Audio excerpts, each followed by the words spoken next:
राधे राधे दोस्तों। आज हम सुनेंगे कार्तिक महात्म के अध्याय 10 को। चलिए शुरू करते हैं।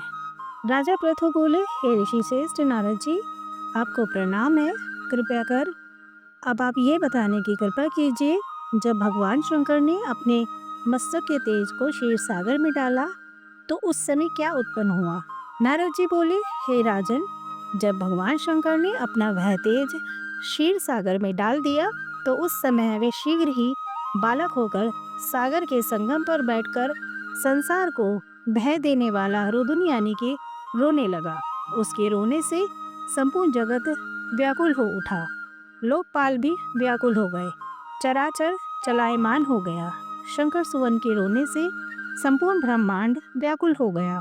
यह देखकर सभी देवता और ऋषि मुनि व्याकुल होकर ब्रह्मा जी की शरण में गए और उन्हें प्रणाम कर उनकी स्तुति करने लगे। उन सभी ने ब्रह्मा जी से कहा, हे पितामह, यह तो बहुत ही विकट परिस्थिति उत्पन्न हो गई है। हे महायोगिन, इसको नष्ट कीजिए। देवताओं के मुख से इस प्रकार सुनकर ब्रह्मा जी सत्यलोक से उतरकर उस बालक को देखने के लिए सागर तट पर आए। सागर ने ब्रह्मा जी को आता देखकर उन्हें प्रणाम किया और बालक को उठाकर उनकी गोद में दे दिया।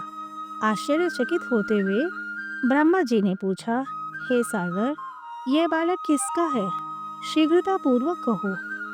सागर विनम्रता पूर्वक बोला, प्रभु, यह तो मुझे ज्ञात नहीं है, परंतु मैं इतना अवश्य जानता हूँ कि यह गंगा सागर के संगम पर प्रकट हुआ है। इसलिए हे जगत गुरु, आप इस बालक का जात कर्म आदि संस्कार करके इसका जातक फल बताइए।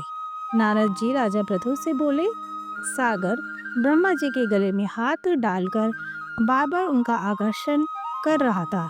फिर तो उसने ब्रह्मा जी का गला इतने जोर से पकड़ा कि उससे पीड़ित होकर ब्रह्मा जी की आंखों से आंसू टपकने लगे। ब्रह्मा जी ने अपने दोनों हाथों का जोर लगाकर किसी प्रकार से सागर से अपना गला छुड़वाया और सागर से कहा, हे सागर, सुनो, मैं तुम्हारे इस पुत्र का जातक फल कहता हूँ।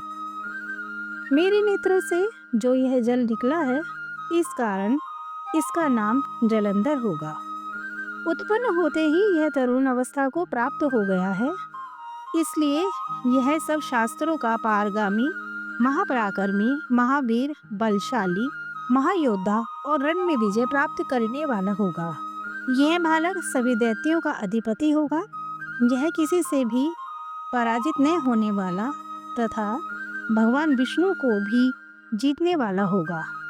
भगवान शंकर को छोड़कर यह सबसे अवध्यय होगा।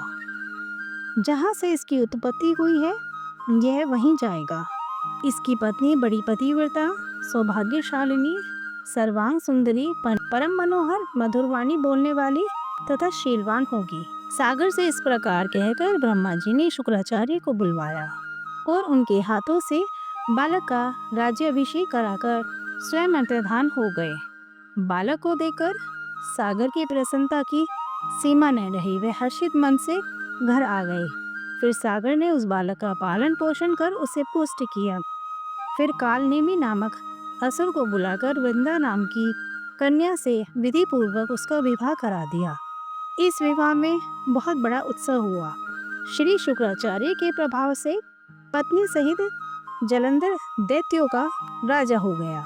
कार्तिक माह अध्याय 10 संपन्न हुआ। राधे राधे।